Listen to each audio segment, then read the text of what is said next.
در دل ویرانه‌های شهری سوخته، تنها یک شعله آبی هنوز زنده است. مردی جوان به آن نزدیک می شود. چشمهایش پر از پرسش و امید. در ژرفای کوه تاجی از سنگ و آتش در هوا می درخشد. هوشنگ آرام به آن نزدیک می شود.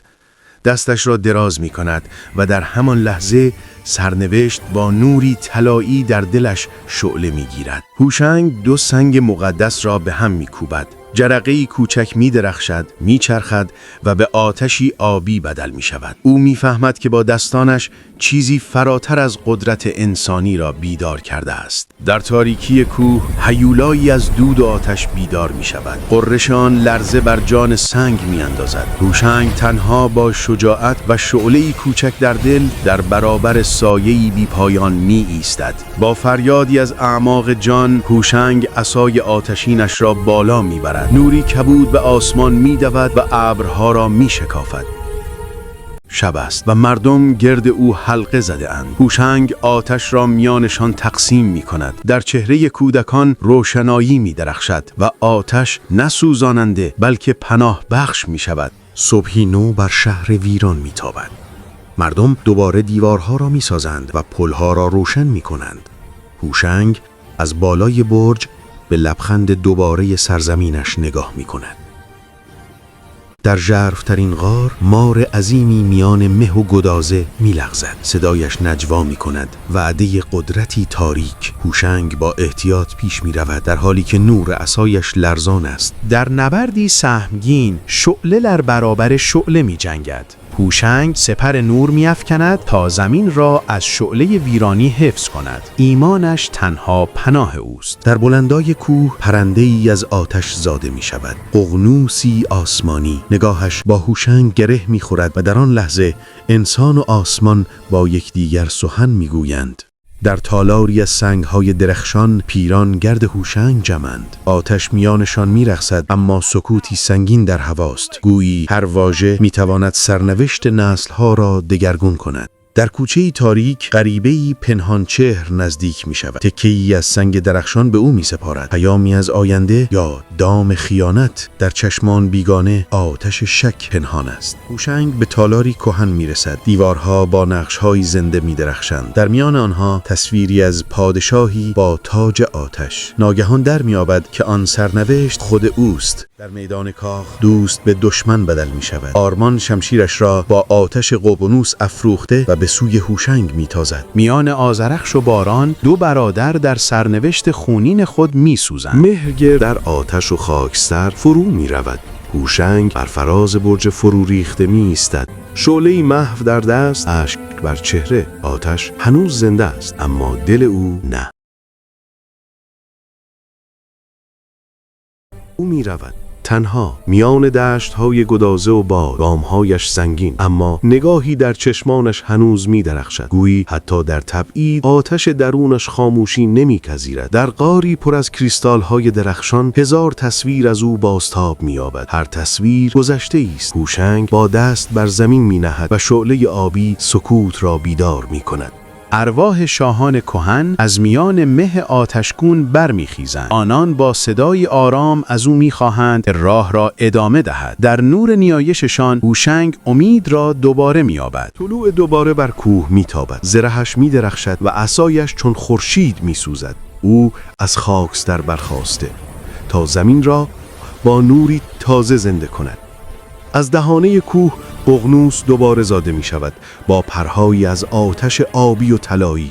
هوشنگ در برابرش زانو می زند و میان آن دو پیمانی جاودانه بسته می شود. دره‌ای پر از تندیس قهرمانان خاموش پیش روی اوست. هوشنگ دست بر یکی می گذارد و ناگهان نوری آبی در دل سنگ جاری می شود. یاد جاودانه آنان بیدار می گردد. سپیددم او باغی پنهان می یابد. درختان بلور، رودهای آتش و پرتوهایی از زندگی. با لمس یک گل نورانی همه چیز در اطرافش بیدار می شود چون آغاز تازه‌ای. در کنار رود درخشان روحی از آب و نور پدیدار می شود. دست بر عصای هوشنگ می گذارد و نیروی طلایی در آن جاری می کند. طبیعت بار دیگر با او سخن می گوید. هوشنگ در آینه‌ای از گدازه سایه خود را می‌بیند. چهره‌ای تاریک و خشمگین. نبردی میان روشنایی و تاریکی آغاز می‌شود. نبردی که در درون اوست. او دستانش را بر زخم‌های مردم می‌گذارد. آتش در کفش می‌رقصد و دردها را می‌زداید. شهر دوباره روشن می‌شود و آتش این بار شفا می‌بخشد، نه نابودی. در معبدی بزرگ چهره‌ای سنگی از دیوار بیدار می شود. با چشمانی از طلا به هوشنگ می نگرد و آینده‌ای پر از آتش و جنگ را نشانش می دهد. پیش در آمده آخرین نبرد. هوشنگ بر پلی از سنگ‌های معلق گام بر می دارد. هر قدمش نوری می آفریند و صدایی کهن در گوشش طنین می زند. گویی گذشته او را راه می برد. به شهر خاموش باز می گردد. خاکستر بر هر چیز نشسته، اما با لمس دستش آتش زندگی از زیر زمین برمیخیزد. مهرگرد دوباره نفس میکشد. در سکوت معبد هوشنگ چشم میبندد. آتش این بار نه در عصا که در دلش میتابد. درک میکند که قدرت واقعی در آرامش درون انسان است.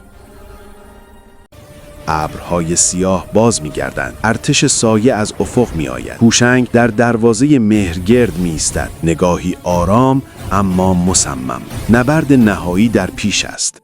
در سکوتی تلخ هوشنگ در خوابی ژرف فرو می‌رود. در رویا جهان در آتش فرو می‌پاشد. صدای نیاکان در گوشش می‌پیچد. از دل ویرانی امید را زاده کن. شبی که شهابی بر آسمان می‌گذرد، کودکی در روشنایی آن زاده می‌شود. چشمانش چون آتش می‌درخشند و لبخند هوشنگ نشان از آغاز نسلی نو دارد. در باغی روشن، هوشنگ در کنار نورا نشسته است. آتش آبی را در دستانش شکل می‌دهد و لبخند می‌زند. دانایی حالا هدیه‌ای است که باید واگذار شود.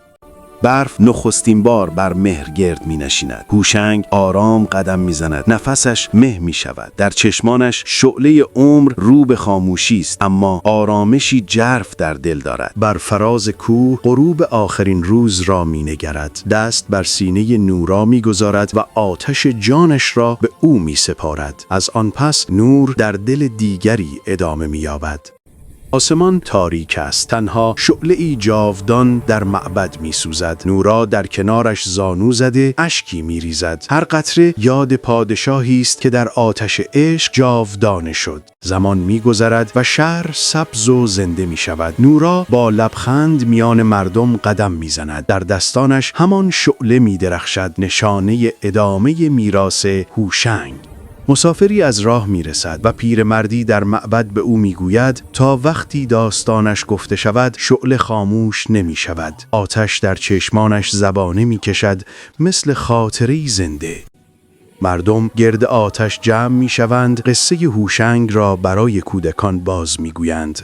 در دود آتش چهره اش نقش می‌بندد، آرام، لبخند زن، جاودانه. سپید دم خورشید بر قله ها میتابد. کودکی در میان جمع اخگری در دست دارد و به سوی شهر میرود و جهان در نوری بی پایان محو میگردد.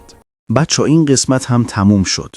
باید حتما اشاره کنم که این قسمت الهام گرفته از داستان هوشنگ در شاهنامه است و اصل داستان تفاوت‌هایی داره. ممنون که تا پایان این ویدیو همراه افسانه‌های پارسی بودین. اگر از این داستان لذت بردین حتما یادتون نره که ویدیو رو لایک کنید، کانال رو سابسکرایب کنید و زنگوله کنارش رو بزنید تا هیچ افسانه جدیدی رو از دست ندین. حمایت شما باعث میشه ما بتونیم افسانه‌های بیشتری از دل تاریخ و فرهنگ پارسی براتون روایت کنیم. تا دیدار بعد با افسانه‌ای دیگر، بدرود.